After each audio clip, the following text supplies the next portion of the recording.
Hello, everybody. This is to make it spoiler free, so if you don't enjoy watching Pauper, then you can do something else with your life. But this is going to go up and it's going to look a little sketchy because it's going to say, hey, you're totally doing this type of draft format. And I'll be like, no, I'm not. But yeah. So this is Pauper, and I play green, and this is a really good keep. You're probably thinking to yourself, man, it only has one land. Well, that one land can do a lot. Um, like, for instance, make a Vault Scourge on turn one. Always a good play against decks because you don't want to run out like your Quirion Ranger and have it just die right away. Uh, so yeah. Well, I don't know what he's playing though yet. Oh, he's playing Demir stuff. Rats. Which means it's probably a really good time to play with the Ledgewalker. Because the Ledgewalker has hexproof, and thus is really good at not dying to removal spells, which is what that deck tends to want to do. Then it plays things like Mole Drifter and whatnot to get some card advantage going, and then it tries to just, win the game like that. That's at least the version that I've seen most of the time, but who knows? Ooh, that's a really pretty land. And they do a lot of this shenaniganry, where they just go land pass, and you have no idea what's going on. There are some cards in that deck that are stupid and very blowout-y. So hopefully I don't run into any of those. I'm running out the Nether Sentinel before the Pit Soak because if he's going to counter something, I'd rather it be that. And then I get to run that out. And then I can play my land for the turn as well. And the Quirion Ranger as well. They have cards that make you bounce cards from your hand back up to your deck. And I'd much rather be drawing cards than redrawing these cards.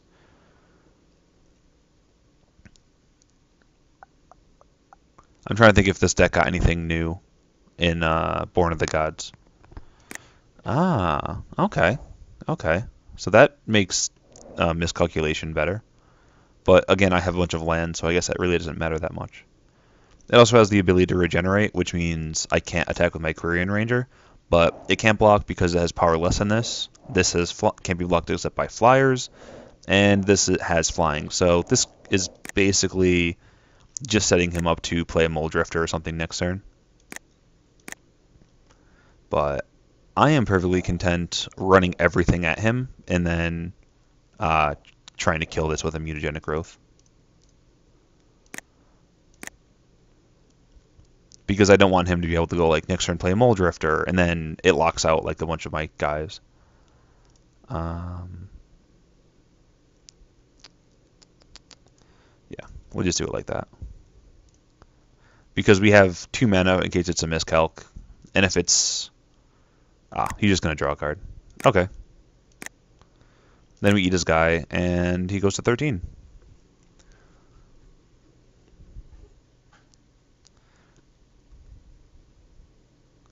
Alright, so he's going to start digging. It's always a good thing to see. Bottom, bottom. Alright. It's also good to see. Means he didn't find anything he likes, because if he did, he would just put it on top of the deck. Alright, has another Guildgate. And he's going to play something out as well. Another Nightscape Familiar. Okay. I think I'm just going to do the same play again, because it keeps him off of his land.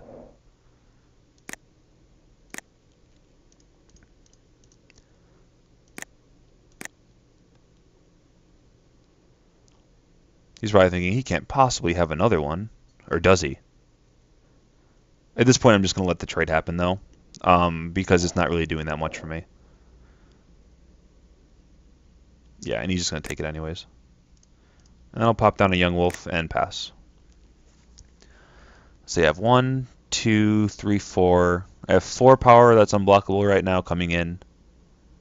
Unless he plays Mole Drifter. Which is, again, I know I keep saying unless he plays Mole Drifter, Mole Drifter, Mole Drifter. But that's really the best card for him right now. Because it makes it so that these 3 creatures have awkward attacks. Unless I have a mutagenic growth in hand, which I do. But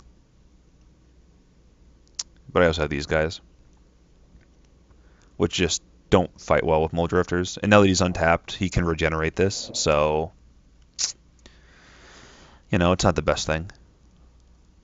Alright, he's playing something for 6? Or did he not realize how this card works? He must have forgot how the card worked. Or forgot that he had it out or something. Oh, Gary. Alright, he drains me for 3. That's good for him. Keeps him alive for a little bit.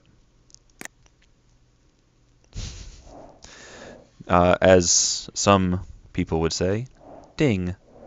I'm pretty sure I'm just going to attack here with everything. I'm fine with him resetting the Young Wolf, so that way I can then use it with the mutagenic growth.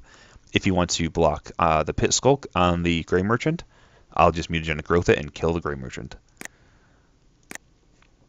Really, there is no bad attack here with everything. Even if he wants to eat the Quirion Ranger, I'm probably fine with that, because, I mean, it's not that big of a deal. I should have played the Riverbow out first. Oh, this is fine.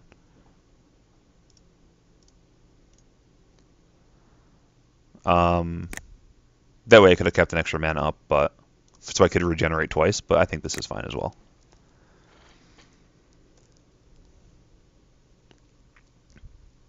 So I still have, 4 power of unblockable unless situations occur like flying or more than 1 toughness, or more than 1 power. I have a Young Wolf, which can die and come back. If he has an Edict effect, that's really good for me because I can just use it on that. And I also have a River Boa sitting by to have unblockable stuff going on. And if I draw any spell that pumps, which this deck runs a lot of, then I'm pretty happy because I can, just win off of the unblockable stuff. Is he just going to pass the turn? Okay. I'm just going to attack with everything, though. Hopefully he doesn't have something that blows me out. Like, there's a bunch of weird spells. It's an Eternal format, which means you can go all the way back as far as you want. And, Magic has printed some pretty crazy cards over their lifetime. Oh, well, yeah, you killed it. I can't deal with that right now. So he goes to 3, so he needs multiple blockers now. Oh, sweet. I guess the draft is over. Or something. Wow, really? That quickly? Okay. That's kind of crazy, actually, that the draft got over that quickly.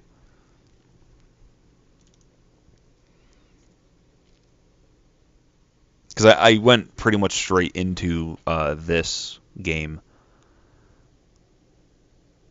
right after I finished the last one, so seems interesting.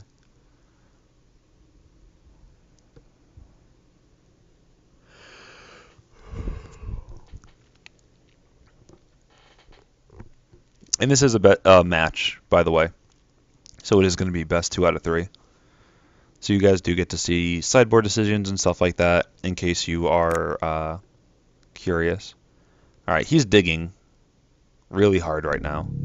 All right, he doesn't find it. All right, so Demir control.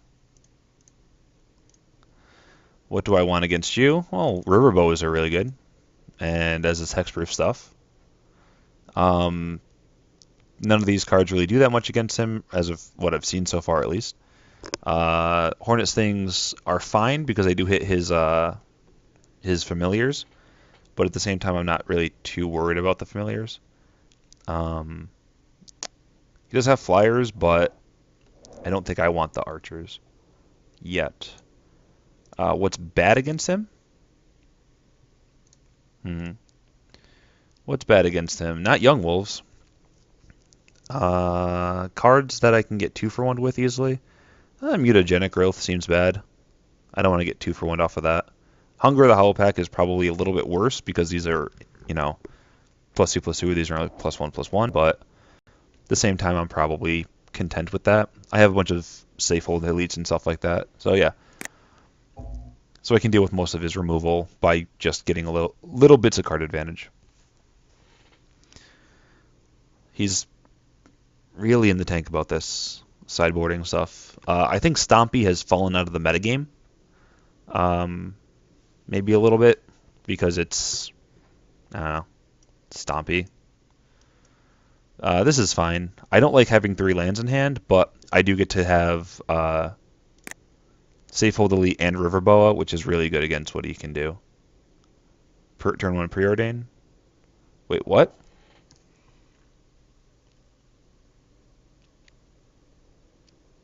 Oh, okay. So it's just like a turn 1 gate type of play. All right, all right.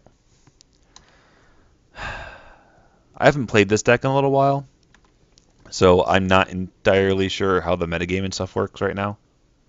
So my apologies if this isn't the most crisp of play.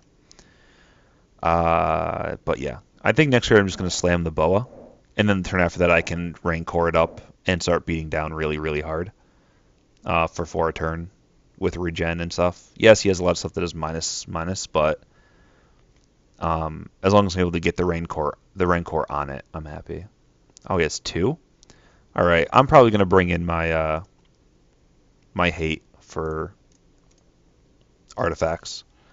Because if I can conspire, like if I went turn 1 guy, turn 2 guy, next turn I can conspire and just blow up 2 of his quote unquote lands and set him way back.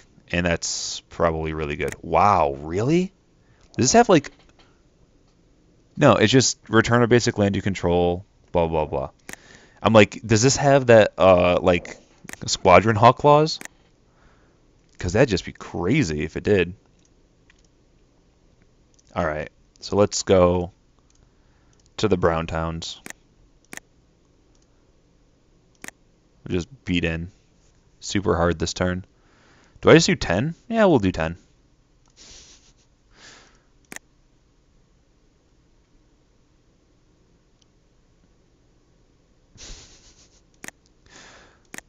And we can do 10 again next turn. If he has any removal, I'm dumb. But if he had removal, he probably had removal. And we can also just suit up the Safe Hold Elite next turn and hold up a land for Groundswells.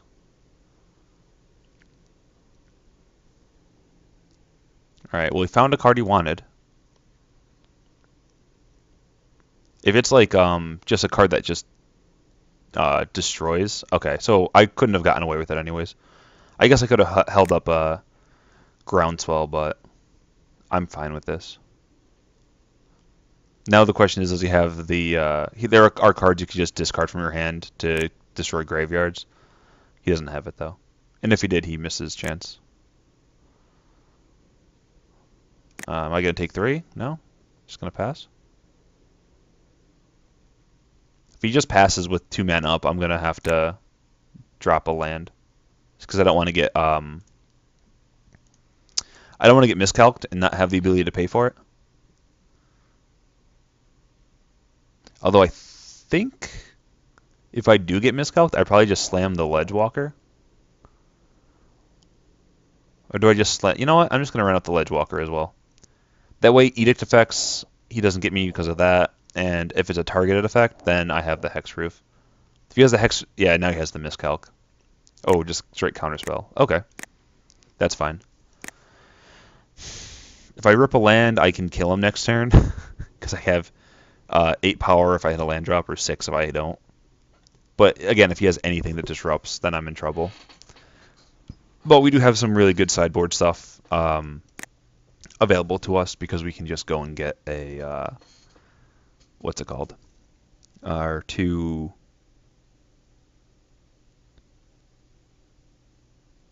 things that destroy artifacts, so I can destroy 2 artifacts. Because if he does this again, and I can just go boom boom, then he's in a really bad place.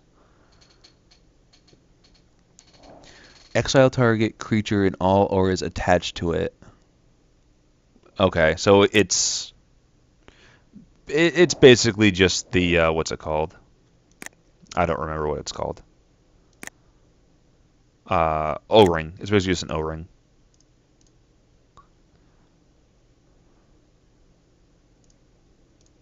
All right, this is risky to do that right now, but all right, cool. Because if you had a bounce spell or something, I would have lost the Rancor. Now he has to have another removal spell in hand to get rid of this. And he has a Gray Merchant. All right. He goes to 18. Ugh. Oh, God, I didn't even count those over there. Or these? Wow. Gary. Well, I'm just going to beat down with this for 5. Because I'm pretty sure I win the race at the moment. And if I hit a land, then I can, like, super power out another 8 damage next turn. Which will be lethal. So land kills him, a pump spell kills him. I have this, which gives something hexproof effectively. So, but it's not hexproof because it can't be targeted by something I don't control. So, like, let's say he gives this thing +10/+10 right now. I could do that and it wouldn't work. Yeah. Wait. I'm gonna cast with the kicker because it doesn't matter. And it makes him look tough. Yeah, big tough guy.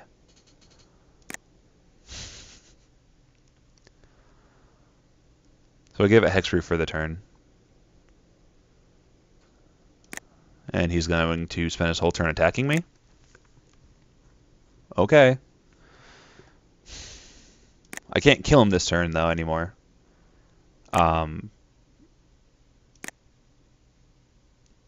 Alright, so that can block at least. So we'll run that out. I'm not too worried about him having something right now. Alright. We still need a land to kill him, because we can only do 7 with this next turn. But land any pump spell, and we get to kill him next turn with this, given this survives against a control deck. Which isn't always the most likely thing to have happen. Ghoul Raiser, turn a zombie at random from your graveyard. Wait, is that a shapeshifter? Wait, that card is a zombie? That is so cool. I've never seen that. All right, that's actually pretty cool. I'm upset. I'm not gonna lie. I'm a little upset that that's a thing. But at the same time, that is pretty cool. That's some good synergy. It's weird that they would... That seems like a really powerful card. Because there's a lot of things that are like return target X from the graveyard. That's actually really good. Ah, good for him. Finding the synergy, or seeing online somebody who found a synergy. I mean, I'm not going to say that I'm Mr. Big Shot Tough Guy, because, yeah. Oh, he's afraid of me having something?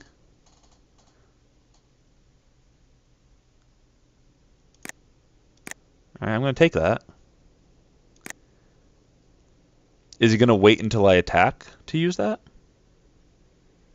Because he's afraid I have something? Because if... Or is he going to... What is this? If I was him, I'd probably blow it off now, because if I have the thing, I have it. Like, it doesn't matter. Yeah, okay.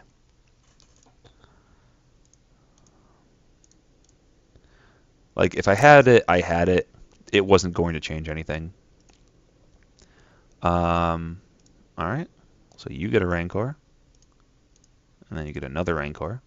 So you're up to 6. I can make it 10. So if he blocks with this...